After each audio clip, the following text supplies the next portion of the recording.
يا أيها الذين آمنوا اجتنبوا كثيرا من الظن إن بعض الظن إثم. O believers, avoid too many suspicions. Indeed, some suspicions become sin. Imam Fakhruddin Razi rahmatullahi ta'ala alayh says that in this blessed ayah of the Holy Quran, the order given regarding refraining from assumption is due to the fact that assumption is the cause of blaming one another. It could lead to many bad actions to appear. And he further writes, it exposes hidden enemy. When a person would be aware of these consequences, then he will avoid in believing his assumption about other person's fault in order to accuse him. Because sometimes action seems bad apparently, but in reality the action is not bad. Because there is a possibility that person is doing it by mistake, or the person looking, he is on mistake.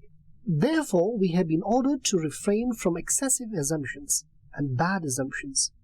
Respected Shaykh Allama Abdullah bin Umar Bayzavi rahmatullahi ta'ala alayh says, in this verse the phrase excessive assumptions is left unclear, so that Muslims get cautious from all assumptions.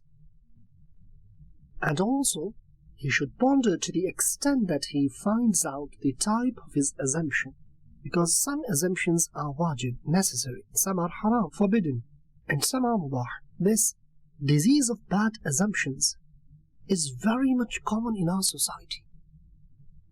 I believe good assumptions, the pious people of Allah have got this quality. Otherwise, in this world, vast majority of the people are indulged in this disease of bad assumptions. Shaykh Sufyan Thawri rahmatullahi alayhi says that assumptions are of two types. The first that comes in your heart, and you also say it from your tongue. If it is bad assumption regarding Muslim, then it is a sin. And the second that comes in your heart, but you don't say it from your tongue. Although this is not a sin, but one should clear his heart from this also.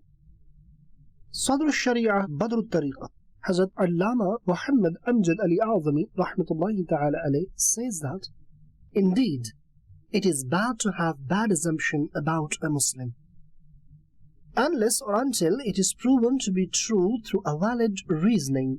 There should be a valid ground or reason or an apparent fact in order to have an assumption for someone. For example, if someone is seen going to the factory of alcohol, someone sees and assumes him as an alcoholic, then it's not the fault of the person who is assuming this, rather it's fault of other person, because Islamic law orders us to stop from going to such places. Those places which could become a cause for others to accuse us. People could blame us for going to such places.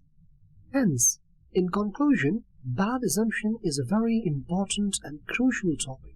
We have not only been prohibited to avoid bad assumptions, but we have also been instructed to avoid those actions which lead towards bad assumptions. Some people have habit, I don't care, I don't bother, it's my life, I've got my own style, my own way. Oh, it doesn't work like this. We live in a society, we live amongst humans. Allah and His beloved Prophet Azza wa Jalla wa sallallahu ta'ala alayhi wa sallam has mentioned some boundaries. We have to live within those boundaries, neither have bad assumptions about others, nor let others to have bad assumptions about you. Refrain from those acts which cause others to raise fingers. Some say, why people talk about me? It could be a result of their own actions.